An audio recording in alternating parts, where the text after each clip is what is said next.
Subscribe करंतु helper of Odisha channel को आप पाखरे थिबा घंटी को टच करंतु। नमस्कार दर्शक बंधु मु वृंदावन स्वागत करछि आपन को आउ एक फ्रेश एपिसोड को।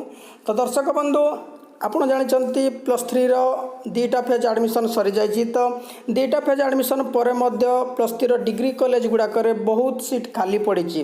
तो सेति पई साम्स ओडिशा तरफ रो पुणे थर्ड फेज एडमिशन पई नोटिस बाहरी जाइछि। तो कोन रहिछि प्रोसेस आउ कोन रहिछि डेडलाइन से विषय संपूर्ण जानिबा ए वीडियो द्वारा। ता पूर्व कहि रखुछि वर्तमान पर्यंत जदि चैनल को सब्सक्राइब करनाथि सब्सक्राइब कर दियंतु। फलरे कोन होबना आम चैनल रे जहां एजुकेशनल रिलेटेड एवं निजुक्ति खबर उपर अपडेट आसीबो आपण सर्वप्रथमे जानि पारिबे। वन्दे उत्कल जननी वन्दे उत्कल जननी वन्दे उत्कल जननी। हाँ दर्शक बंधु थर्ड फेज एडमिशन पाई डिग्री कॉलेज गुड़ाक नोटिस बाहरी जाइए। तो कौन रही डेडलाइन देखि नवा। तो फास्ट मुझे कही रखी आपन को अप्लाई करने हेले ऑनलाइन का फॉर्म द्वारा अप्लाई करा पड़ो आपन को कॉलेज को जाइकी। तो कॉलेज रे अवेलेबल रहिबो।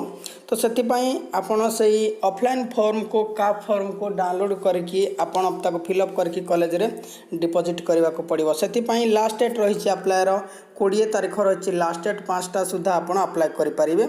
ता सहित तार मेरिट लिस्ट पाइबो से कॉलेज रो नोटिस बोर्ड रे मेरिट लिस्ट तार पाइबो जो माने सिलेक्शन हेले। तो मेरिट लिस्ट प्रकाश पाइबो 21 तारीख दिन 21 अगस्त 2018।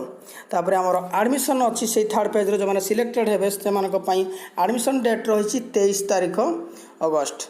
तो तापर थर्ड पेज एडमिशन रो डाटा अपडेटेशन हम ऑनलाइन रे साम सेंटर द्वारा। तो तार रही सेटा कॉलेज द्वारा हम से डेट रही 23 अगस्त 2018। तो आपण मैंने जो मैंने बर्तमान सुधा अप्लाई करि पारि नाहंती फास्ट दीटा फेज रे आपण कर जदि कट ऑफ अनुसार जदि आपण मार्क नथिला जदि आपण एडमिशन करि पारि नाहंती ताले आपण एई थर्ड फेज रे एडमिशन करनियंतु या आपण मानक पई गोटे भल सुजोग रही।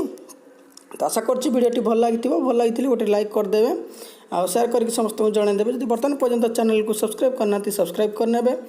आज वीडियो को ये रखुछु पुणी देखा नेक्स्ट एपिसोड एक नुआ वीडियो सहित से पर्यंत विदाय दिंतु। जय जगन्नाथ। आज दिनटी आपणकर मंगलमय हो।